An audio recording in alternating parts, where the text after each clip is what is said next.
Okay. Hey, so this is Kathleen. We're back at the Career Hacking Village, and I'm so excited to invite my friend Kris to talk about resumes because Kris and I have done resume reviewing for the last 6 or 7 years at several of the Las Vegas cons, and we can tell you that resumes really are one, very important to finding your next job, but two, they can be really screwed up if you don't do them right. And three, people will tell you to pay someone to do your resume when they really shouldn't. So I'm going to turn it over to my friend Kris, and he's going to talk to you about doing your resume. Kris, take it away. Thank you so much, Kathleen. So I'm still getting used to presenting over video. It's kind of one of those, I prefer talks in person because I like a little bit of audience interaction, and that way I can usually see if my terrible jokes are like getting a laugh or like normal, just falling a bit flat. It's a good reminder of why I ended up in recruitment and not in comedy. So let's talk about my talk's going to be called Owning Your Resume. I'll tell you a little bit about me first of all. So I've been for a bloody long time now in tech recruitment, and the last 8 years have been dedicated specifically to cybersecurity recruitment. 8 years ago, I co-founded Tyro Security, which is a cybersecurity staffing and professional services company based out of Los Angeles and covering really the whole of the US. I also co-founded a company called Commute.io, which we were looking to launch properly Q2 this year. Much like jokes are all about timing, startups often are as well. Commute was focused on retaining your staff and doing that by looking at the horrible commutes that people had and how that affected their happiness. Clearly, while we're in this time where we're in the crazy experiment of COVID, where everybody's working from home and we're kind of figuring that out, commutes aren't much of an issue right now. So who knows what's going to happen with that one. Now, I'm also founding board member and president of the Cloud Security Alliance Southern California chapter. And I'm an advisory board member for the National Cybersecurity Training and Education Center. And just a little bit about me, I absolutely love diving with sharks. Don't get to do it much anymore. I've got a little daughter. Wife thinks it's too dangerous. Yep, this is one of my pictures. And I was hanging out. I wasn't in a cage, don't worry, but I was actually hanging out of the cage with my camera like this. So I guess there's an element of danger there. It's probably why I enjoy doing it. But anyway, I'm on a ban now. Wife says I can't do this anymore, but I am allowed to go to cybersecurity conferences. And the great thing about that is there must be some cybersecurity people that are scuba divers, right? So if you are, you need to connect with me on LinkedIn, and we need to organize a conference that's on a scuba diving boat, because I'm sure I can get the approval for that. So let's combine the two. I'm totally up for that. Right, so what am I talking about? So I'm going to be talking about writing the actual best resume for you. We're going to look at avoiding common mistakes. We're also going to look at what most hiring managers want to read. And I say most because every person is different. We've got to work for the majority, and we've got to put together a resume that works for the majority. And that's where my experience comes in. And hopefully this is what's going to come out of this. And then it's going to be talking about getting your resume in front of the right person. It's no good having an amazing resume unless you're actually having the right person read it. What the talk's not about. Resumes, are they outdated? Well, probably. We must be able to come up with something better than a piece of paper with this information on, but we haven't got anything yet. Nothing that at least is accepted globally and can do everything that these documents do, while also minimizing any potential bias. So, we're still figuring that out. LinkedIn and things like that, who knows, maybe they will end up taking over from resumes. But right now, resumes are what we got, and we need to make the most of them. And the other thing we're not going to cover is something I call keyword tricks.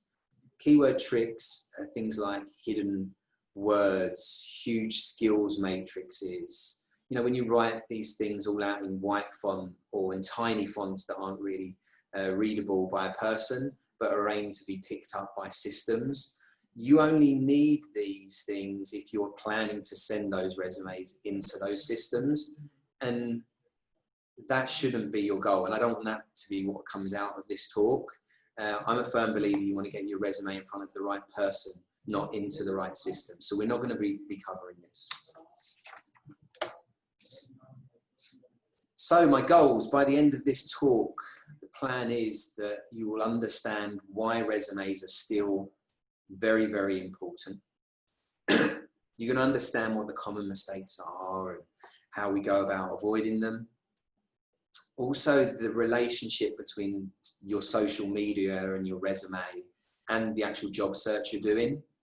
And then the final part, seeing as we're going to come up with an amazing resume for you, we're going to want to make sure we maximize what we do with that and maximize the opportunities that you can get.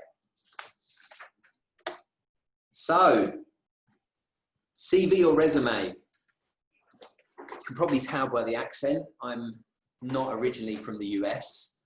And the great thing about DEF CON is, you know, when I've been for the last few years, you meet so many people from all over the world. I'm originally from London. I spent half my career in recruitment actually recruiting for Europe. And in Europe, we use curriculum vitae or CV, which is Latin for course of life. And that's how we refer to it there. Not of course of life, of course, we call it a CV. And then the other half of my recruiting experience has been over here in the US, where we use resume, which is French to summarize. Now, there are a lot of articles that I've read on the web, and it talks about the differences between having a CV or having a resume, and it talks about the length or maybe content, but it's the same thing. It's the same thing, right? It's a concise written history of your working life, and it's designed to get you an interview. It's not designed to get you a job, it's designed to get you that interview. Now, I've been hands-off for a while now. I don't do a lot of hands-on recruiting, and I'm still seeing probably 10 resumes a day. When I was recruiting, 60 a day wouldn't be unheard of. And if I work back and think about how long I've been doing this for, even with half of it being in Europe, with of course, the famous European vacation time we get, which I definitely made use of, I'd still estimate that I saw over 200,000 resumes in my time within the recruitment industry. And almost all of that was the tech area. So I've seen a lot of resumes, and that's what I'm building this information off of. So resumes are still very much important. You need to look at your resume, and some people get frustrated when they think about resumes. Oh, I've still got to do this. They can just look at my LinkedIn. Resumes are still very, very important, just as communication skills are important in every job that you go for. They will expect and want good communication skills, and your resume, you've got to think of your resume as a test, if anything. You know, your resume is there to show hiring management, recruiters, everybody in that process, how you would communicate in writing. So you've got to bear that in mind when you're doing this, when you're looking at resumes and you're putting them together. This is a test. You want to do your absolute best in this test, and hopefully this presentation and talk is going to help you doing some of this. And just remember, this document, it's there to get you the interview. And once it's got you the interview, it's going to form a major part of your actual interview process. So let's make sure you got it right. Let's make sure it's something that you know really well and that you can use. So owning your resume. Your resume represents you. This is supposed to be you, right? You should be the one that is putting your resume together. It represents you, it represents your career history. You must write it. Can you take a look at others? Of course you can. Who else do you know in the industry? Let's have a look at their resume. Will they share them with you? Could you use other people's in a template? Of course you could. You know, if you want to do that, great, no problem with that. Use a second set of eyes. You know, people that are in the industry or recruiters or whoever it may be, get them to take another look at your resume and give you feedback on it. You've got friends, you've got contacts. Do that. Just don't pay for somebody to do this. Please, please, please, please, please do not pay for somebody to do this. And I'm probably really annoying a lot of people that maybe do resume writing as a career. I'm sorry. I'm sorry. I'm not really that sorry. Honestly, look, professional resume writers, I think I know of one professional resume writer that actually works within the cybersecurity industry and has cybersecurity experience. One, I think, I know of 15,000 contacts on LinkedIn, well over 15,000 now. I still only know one, right? And your resume is very, very much industry specific. Different resumes are needed for different industries. And so the cybersecurity industry has its own requirements. So having a generic resume written by somebody that writes resumes for every industry isn't going to be that good for you. And I've looked at a lot of these, and I can tell you much of the time when we're asking for changes and we have somebody say, well, but I paid somebody to do this, they still need changes in them because they're not set up for what a cybersecurity resume should look like. And so you could pay quite a lot of money for that to be done. So I'm just going to say, save your money, spend it on something that would help your career, whether that's expanding your knowledge, a training course, whether that's buying a new tool that you can play with at home, or whether that's even getting a certification. Just don't pay a resume, somebody else to write your resume. Don't do that, please. Sorry, resume reviewers, but don't do it. Don't do it, resume writers. Anyway, right. Dress for the occasion is what I call this. You want your resume to fit the occasion. And so you're going to have multiple resumes. What we're going to mainly focus on is your generic resume. So your generic resume is the one that you're going to base your specific resumes from. So you've got to get this one right, first of all. If you're one of those people who like to take a printed copy to job fairs, and I gather there are still people that like to do that, especially because people don't want to send documents that could, you know, especially within cybersecurity, sending documents to different people or letting people loose on your computer, might understand that. So if you're somebody who wants to take a printed copy with you, this is the one you're going to use. This one is going to be more tailored towards the type of job that you're most likely to be applying for. This one's going to talk about projects, experience that you've got that's broad. It's not going to go into so much the specifics. It's going to give people a general understanding of who you are and the experience that you've got. And you're going to use that for certain things you will use that for. The specific resume is the one that you're going to actually use and write for job descriptions, specific job descriptions. You know, you've got the job description there. You're going to take your generic resume.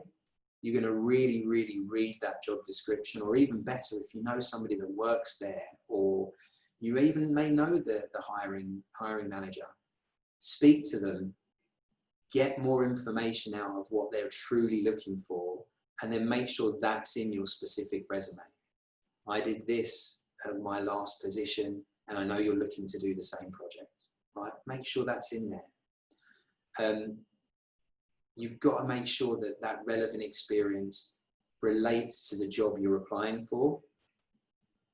The most relevant skills are in there. The most relevant tools are in there. Your most relevant projects are in there. They're all ready for that particular job. And you're going to want to detail that in your specific resume. So you might end up with quite a few specific resumes. That's totally normal. It's important. It does take time. But this resume is the one that will get you the job, and it's the one that will create the conversation during your interview. So take time. It's worth it. Right, common mistakes. Oh boy. Let's start off with resume length.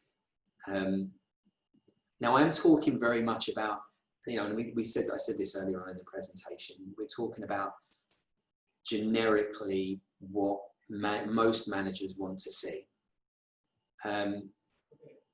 Some managers out there may well like to see a long, detailed resume, but on the whole, most do not. And so we're going to work for the most. We're going to put together a generic resume that works for the most. And so talking about resume length, your resume is a clear, concise example of your written communication skills. So unless you just graduated and have very little work experience, I can't see how you will get it to one page. And the ones that I have seen that are one-page resumes, they're usually missing key information, and they're usually written in a really small font that just makes it awkward to read. It's not good. It's not what you would do in a report that you would be writing. So look, skip the one-page one unless you've just graduated. Ideal resume length, 2 to 3 pages. Once you get to 4 pages, you're kind of pushing it, and anything more than that, you're going to lose your audience. I'll tell you a story, and I wrote a blog about this, but I had a resume sent across to us, and I opened it up, and it was 55 pages. 55-page resume, wow. Yeah, I don't know whether they were writing a resume or a novel. It was insane. So I actually spoke to the person, and you have to be pretty tactile, because this is somebody's experience, and they obviously feel passionate about the experience they've got, and they feel passionate enough to write a 55-page resume. So I did say to the person, have you got another resume that you also use? Because some people have a couple of generic resumes. Some people will have a 2 or 3 page generic resume, and then they might have something, a longer one, in case they get asked if you've got something that goes into more detail. So I asked that question. Got an email back, excitedly opened up the resume. Person had amazing experience. Open up the resume, 70 pages. Yep, turns out the 55-page resume was their short one. So look, I know you're passionate about your experience. I know you want to work for companies that are also passionate about your experience, but you need to be able to write clear and concise documents of parts for most jobs that you go for. And so if you can't get it down to that, and we're talking a bit about how that you might be able to do that, but if you can't get it down to that length, you've got to look at your ability and what kind of information you're putting in there. So look, work on it. Get your resume down. 2 or 3 pages is ideal. So the other thing we're going to talk about is formatting errors. Choose your font and stick to it. Same font throughout the whole document. Don't do multiple fonts. Be careful when you cut and paste things, maybe from one resume to another, or from your LinkedIn. You might find that you actually end up putting in a different font. You didn't know that. So regularly check that you've got the same font throughout the whole lot.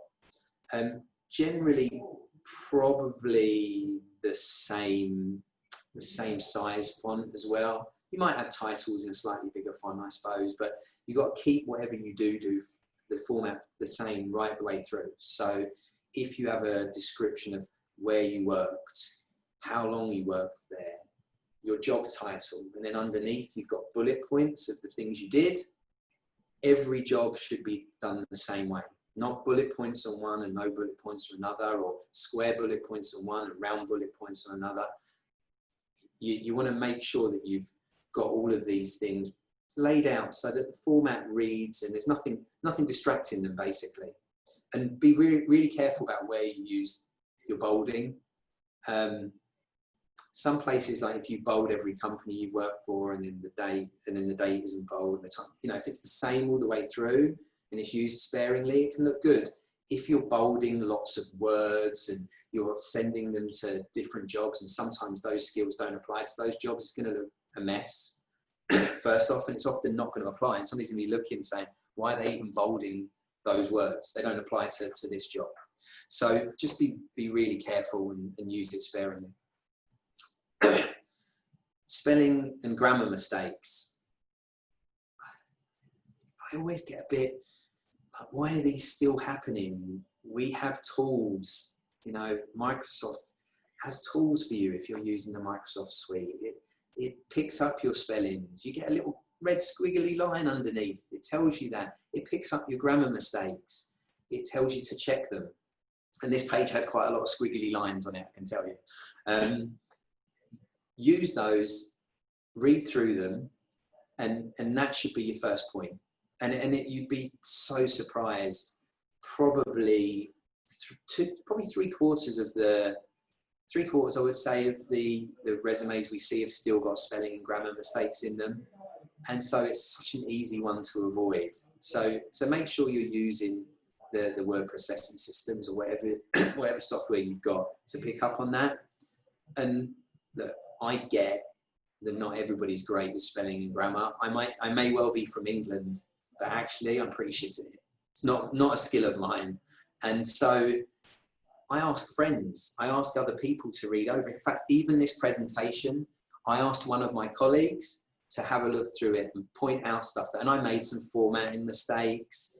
Thankfully, the spelling and grammar mistakes were only the ones I meant to make. But I did make some mistakes in it. So look, get somebody else to look at it. Now, these next couple of things, they kind of do merge a little bit in together. So missing specific employment dates. We will see resumes that are sent to us that will say 2018 to 2019. I mean, when? But when? I mean, is that a 2-month job? Did you start in December and finish in January? Or is that a 2-year job? Did you start in January and finish in December? You need to be specific with your employment dates. And I'll talk about why, because as we roll into sort of leaving employment gaps, everybody at some point may well have an employment gap. Maybe you were out of work and you were looking. Maybe you took the time off to do some certifications. Maybe you traveled. Maybe you looked after a loved one. Maybe you had a baby. Who knows? You know, people have good reasons for having gaps in their employment, and you should embrace that. That gap in your employment, put what you were doing. Put it down there on your resume. And the reason why I say that is because you will want to cause, when people are reading your resume, you don't want them having doubts. You don't want them making lists of, okay, I must ask them about those employment dates. I must ask them what they were doing between that time and that time. You don't want them asking you that. You don't want them, you know, because if you have more doubts than the resume next to them, you might just never get a chance to talk to them about it. Maybe they'll take these resumes and they'll never get to that pile of resumes. So get rid of the doubts. Make sure that they can focus just on what your resume has in it, the information, the stuff that's applicable. That's why this is so important. And then irrelevant information, I'll give you a few examples. This is going to really help you with your resume length. So nobody, at least nobody I know, wants to know lots of detail about a 3-month job that you had 15 years ago. It's just probably not applicable, right? It's just not applicable. So anything you've done even 10 years ago, and some people I've seen even go up to sort of 7, 8 years, but certainly 10 years ago. If it's 10 years ago, it doesn't need to have any detail. I think if it's 10 years ago, you need to have the company you worked for, the specific employment dates you worked for them, and the job title. That's it. A few of you now are looking at your really long resumes and thinking, wow, I can just get rid of half of it. That's perfect. Thank you, Kris. So that's what you're gonna look to do. If they want to find out more information about those jobs, they'll ask during the interview. That's not gonna stop you from getting an interview. It's gonna be something they'll ask you about, especially if it's very applicable to the job, or at least the job title is applicable. So just bear that in mind. Likewise, and this is kind of a little bit of a bugbear of mine, under certifications, a lot of people will have not only certifications they've got, certifications that they've let run out, so they no longer have them, and then also certifications that they haven't even got yet.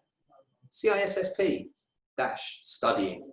I've seen it so many times, and that's a bugbear for me, because you forget, we have old resumes of people when they apply for jobs. I can see that for 2 years, you've been studying for your CISSP, because on your last resume, the last time you were looking, it says it. So honestly, it's bullshit. I'm gonna mince my words, right? It's bullshit. You're not still studying for it. So take it off. Or if you're truly about to do the test, right? If you know September, I've got my test book, September 2020, I've got my test book, then put in CISSP test book for September 2020, put the year, right? But other than that, take it off. People will ask you, like when you've got stuff on there, people will ask you about it, and then, you know, you've got an and ah, and you might have to, you know, blur the truth a little bit, and they can tell, right? They can tell this stuff. So don't put it on there. Other thing is, we don't need a load of information about what you studied your degree in if it was 10 years ago. And don't bother people putting graduation dates, right? You don't want anybody to date you or to age you. You don't need to put dates of education in there. You can put what you studied, you can put what your major is, you can put your GPA, that's it. Don't go into detail. Now, there's a caveat to that. And the caveat is that if you're a recent graduate, you don't have a lot of experience, then you may want to put into a little bit more detail as to what you did as part of that study. But that's the only reason you should do that. And then the last thing about your resume is this is going to be read by multiple people in a company. Some of those people are going to be technical, and some of those are going to be non-technical. And they're going to judge your written communication on this resume. And if you do really, really well, this is probably going to be, you know, in front of management, directors, maybe even execs, depending on the position you're going for. And you've got to write a resume that speaks to all of those different people. In my experience, if you're going for a technical job, you will end up having some kind of technical test. So you don't need to worry too much about making it overly technical. As long as they've got an idea of what you did, what projects that you've done, they're going to ask you about it. Make it something that works for all different levels of people. Because, you know, if you're, I don't know, writing a pen test report or a risk assessment, they want somebody that's able to write something that speaks to different people, different levels of people. And so let's not make it overly technical. You don't want a non-technical person to get lost in it and just put it down, right? Reminder, they will check your technical skills. I'm going to leave this one up here. Dishonesty. Let me take a drink of water while you just look at this slide.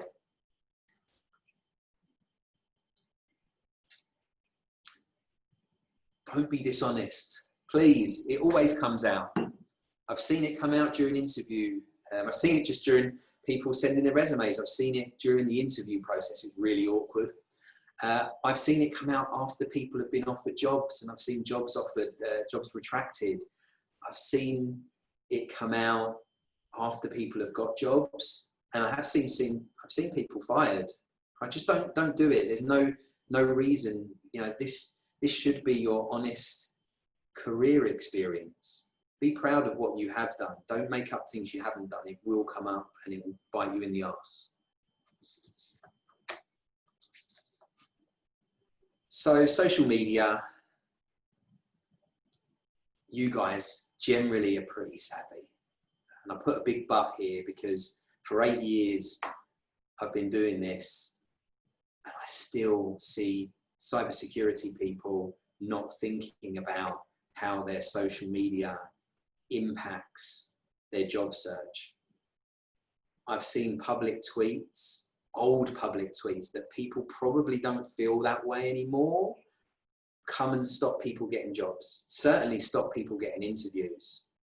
And so there's 2 ways to work it, right? Keep it private, and I think a lot of cybersecurity people would probably understand that. You can have a couple of different social media. You know, if you want to have a private and a public one and have it separated like that, you can absolutely do that. Or of course you can be of the point of, look, I don't give a shit. This is me. If you're going to hire me, this is what I feel. And I see a lot of people do that, and that's great for them. And there are a lot of people in high demand in our industry. And so, you know, absolutely, you know, you can go ahead and do that, but you make that decision. Just do it with a clear head, I guess. Do it and understanding what you're doing, because the last thing you want to do, and I guess, you know, we should be pretty good at assessing risk, right? And you can decide how risky it is, whether you want to manage that issue or whether you don't want to manage it. Up to you. Just make sure you're thinking about it, because it can stop you, and it will stop you getting jobs, and it could stop you getting your dream job. It could stop you getting the thing that you most want to do. And, you know, you don't really want it to do that. So moving on to LinkedIn accounts. I've seen a couple of people with a couple of different LinkedIn accounts. That always looks a bit strange, especially as most of them are not private and they often say different things. Oh, don't do that. Have one LinkedIn account. Make sure the information matches what's in your actual resume. So make sure the job title matches, make sure the description matches.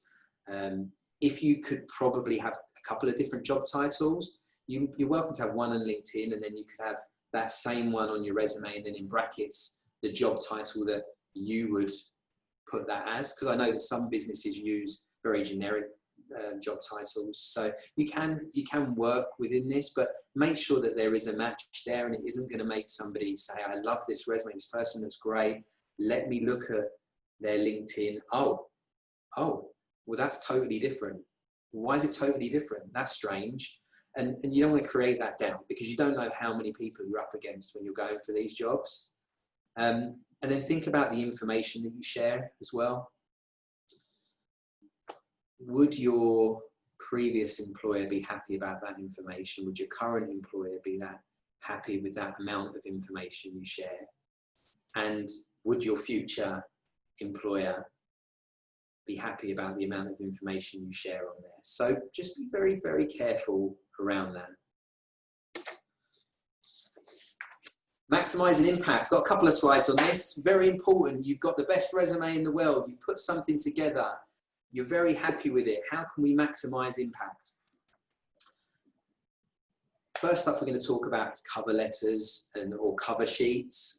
As an external recruitment company, we do not send out a resume unless it has a cover sheet, a one-page cover sheet right at the beginning.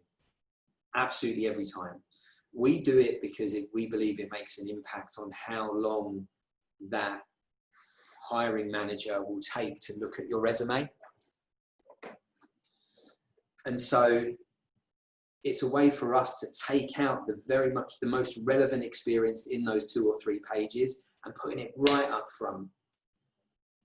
We know, Mr. Hiring Manager or Mrs. Hiring Manager, that you're Miss Hiring Manager, whatever pronoun you prefer. We know, Hiring Manager, that you are looking for these 5 skills. This person has this many years with this skill. They would be using it in their most recent role. We pull out that information. We make it so that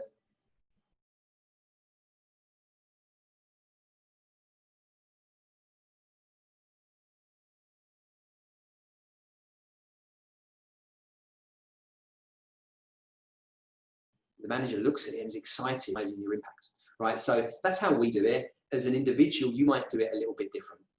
And what you might do, first off, you've got to make sure that they're specific and concise. The same way as you would do in your resume, you've got to do the same in your cover letters or cover sheets.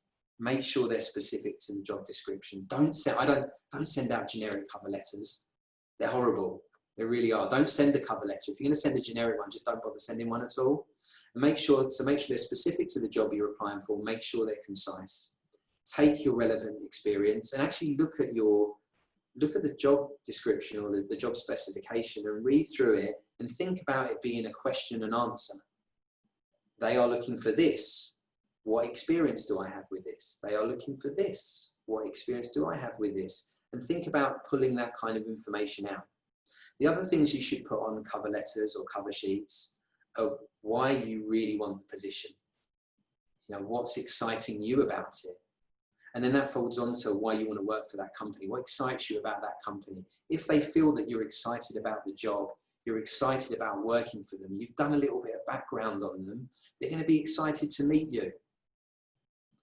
And then finally, if relevant, you may want to put why you're leaving your current position. It's really, really important if you're doing this, you keep it very positive. You should always be talking as positively as you can about why you're leaving your current position. Been wonderful working here, but they don't support going to conferences, or they don't actually pay for people to do certifications, something like that. They have 8 days vacation time. I work really hard. I'm willing to work really long hours, but I would like to spend more time and see more of my family. Whatever it might be, if it is relevant, then you can put that in your cover letter.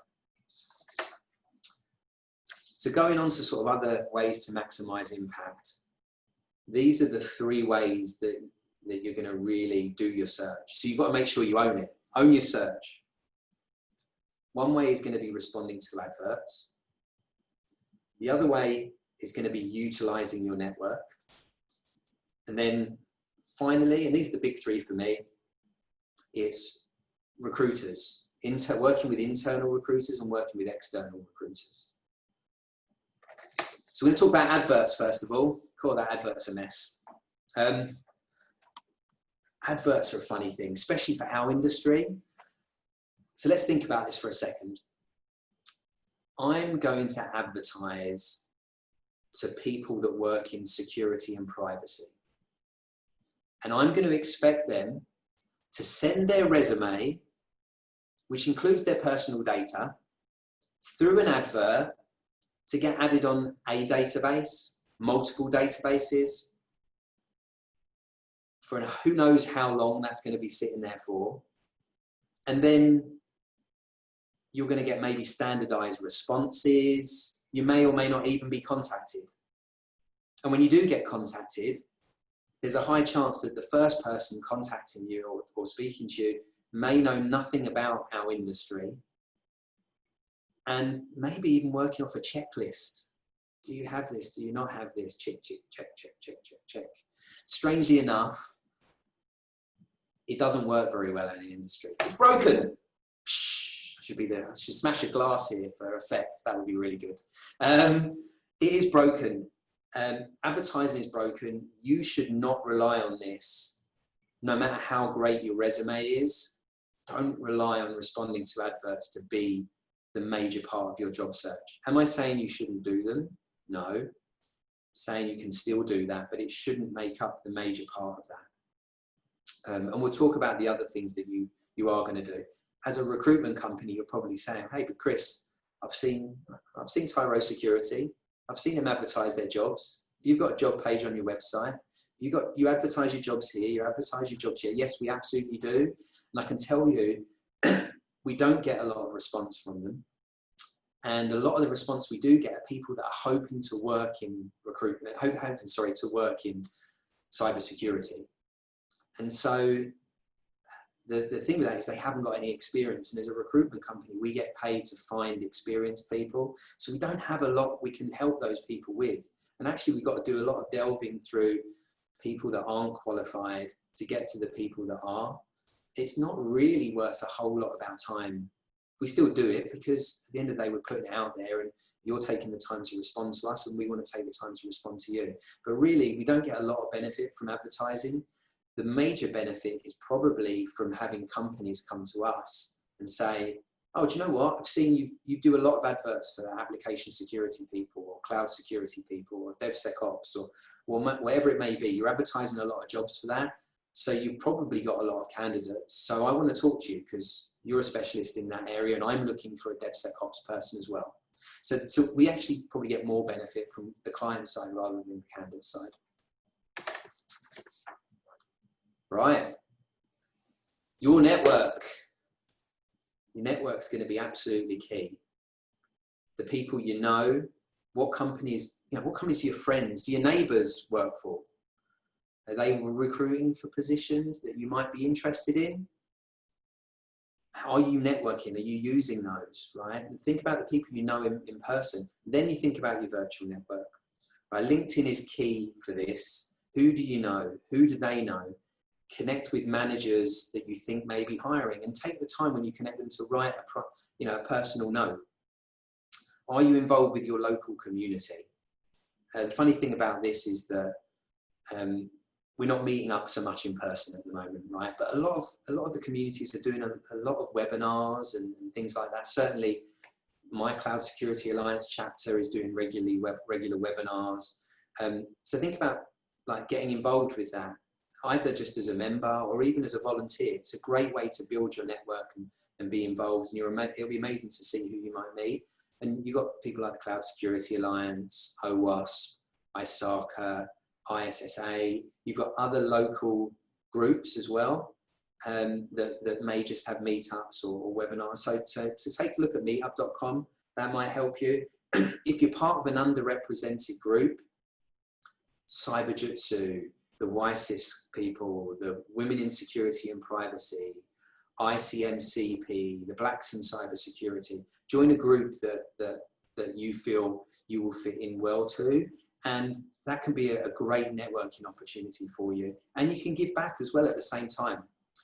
The other thing, conferences. Welcome to DEF CON, right? You're attending a conference right now. Conferences are an amazing way to meet people that may well hire you or may be able to even help you. Most companies nowadays have referral schemes. They're very, very common. So even if you're not meeting a hiring manager, you could still be meeting somebody that could refer you internally. And a referral internally can help you skip a lot of the process. You'd be surprised. I know companies that guarantee that if you refer somebody, if somebody internally refers you, they will call you. You'll definitely get a call. Now, whether you'll get a full official interview or not, but you'll get at least a phone call. So you will hear back. They get back to their referrals in ways that they sometimes don't get back to their advert responses. So, bear that in mind. The other thing to think about is speakers. I always say failing to plan is planning to fail. It's one of my favorite quotes. If you're going to go to a conference, if you're going to attend a conference, make sure you're seeing in advance who you want to see talk. Could they help you in the process of you looking for a role? Do you want to work for that company? If it's an in-person one, be that person hanging around the stage afterwards and actually meet the person. If it's virtual, hopefully, like me, they'll be in a Discord chat and you can talk to them in there. Or you can reach out to them and say to them, I listened to your speech here and it was great. It was a really great presentation. I'd love to connect with you or talk to you if you're going to connect with them via LinkedIn. And then the last thing is research and presentations. This is going to help your credibility hugely. And it's going to be really good for your personal branding. It's a great way to network. And it's experience that will help you in your career and it will really improve your resume. So get involved in doing research, presenting research, network and volunteer and help. These are all great ways to really maximize what you're going to be able to do with your resume. Right, this one. 72% of cybersecurity professionals do not believe that their HR department understands their hiring needs. Ouch. Wow, that sounds really, really terrible. I should state here, I know some amazing internal recruiters. In fact, I'm going to be on a recruitment happy hour panel within DEF CON, and some of them I've got so much respect for. This isn't always actually an internal recruiter's issue. Internal recruiters are spread at many companies very, very thinly. And they can't get enough just cybersecurity JDs, job descriptions, to actually just work in that area, to specialize in that area. Very tough. It's a tough ask. How can you ask somebody that one day could be recruiting for a cybersecurity person and the next day could be recruiting for an accountant, or even recruiting for the same person on the same day? Really tough ask to expect them to know and understand cybersecurity, to sort of recognize what's on a resume and recognize the relationships between certain skills or certain tools. And so it can and it does result in people that have applied actually not getting through to the next stage and being overlooked despite them being really good. It's a very tough ask for internal recruiters. So I just say don't give them too hard a time, even if you've had a bad experience. Internal and external recruiters, please don't give any of us a bad time. We try our best, right? Now, I will say this, there are, your first port of call really should be technical hiring people when you're trying to get your resume in front of them. But there are some great internal recruiters. If you're working for a very, very large company as an internal recruiter, certain ones have people that specialize just in cybersecurity. So they do know what they're doing. And if they work for a cybersecurity company, or a company that the majority of what they do is in the cybersecurity business, there's a good chance they're going to know and understand your resume. So just bear that in mind. That stat, by the way, is from the ISACA's State of Cybersecurity. And it is tough. And I think it's tough because a lot of these roles stay open for a very long time. And people lose faith in their internal people because of that. So just bear in mind that don't be rude to people. Don't be rude to anybody you speak to. I've got a rule. It's funny. When I used to interview people to come and work for me, one of the first people I would speak to at the end of an interview would actually be the person that worked on the reception desk. I'd ask what their first impression was. How was the person to them? So anybody that's involved in the process, don't be rude to them. Don't talk down to people. No need to do that. And you'll be surprised how much of a say somebody that you may think may not have could have. So don't do that, and don't ignore company's process. If somebody tells you this is the process we go through, don't ignore it. Right. So external recruiters, us guys, when you're looking at external recruiters, you really want to build relationships with ones that specialize in cybersecurity. Great way of doing that. You can look at their LinkedIn, of course. You can see what they write, how they describe what they do. Another way could be looking at the company they work for. Are they advertising just cybersecurity positions? Or are they saying they're specialists? Because there's an awful lot of specialists in cybersecurity that aren't actually specialists. They're generic people and they work on whatever roles that their clients give them, right? So you want to work with specialists, and there's an easy way of doing that. They have credibility in their industry. They can put you in front of hiring management, and they can also talk to the hiring management and maybe even explain in a little bit more detail and get a little bit technical as to why you are somebody that should get an interview. And, that credibility, certainly we see our resumes go to the top of the pile when maybe some generic recruiters might have to go through a slightly different process. So, part of that credibility and stuff will really help you. Good way to identify them as well is, are they involved in the community? Are they going out and building a network? Do they go to these conferences? Do they go to the meetups? Do they volunteer at these places? Regularly attending these, if you're giving up your personal time to regularly attend them, chances are they are dedicated to the industry. So that's a good way to find them. They wouldn't be that hard to search for, I'm sure. They're the recruiters you build your relationships with, you connect with them. They'll have a network, and they'll also give you free cybersecurity resume advice. They'll be able to tell you on there what you should maybe change. They'll be able to use that industry experience to help you during the interview process. And they're going to be able to really guide you through that process and give you a much better chance of probably getting the job you want. So just bear that in mind. So coming towards the end of the talk now, hopefully I'm not too short and not too long. Looking at my watch here, hopefully I'm doing all right. So the takeaways from this, let's make sure you understand, and hopefully you do at this stage, you understand why resumes are still so important and why they're worth taking the time to make sure that you get them right. Hopefully you also understand the common mistakes that we see, and you can avoid at least those ones. Also, understanding that relationship of how social media fits into your resume, owning the risk you're going to take,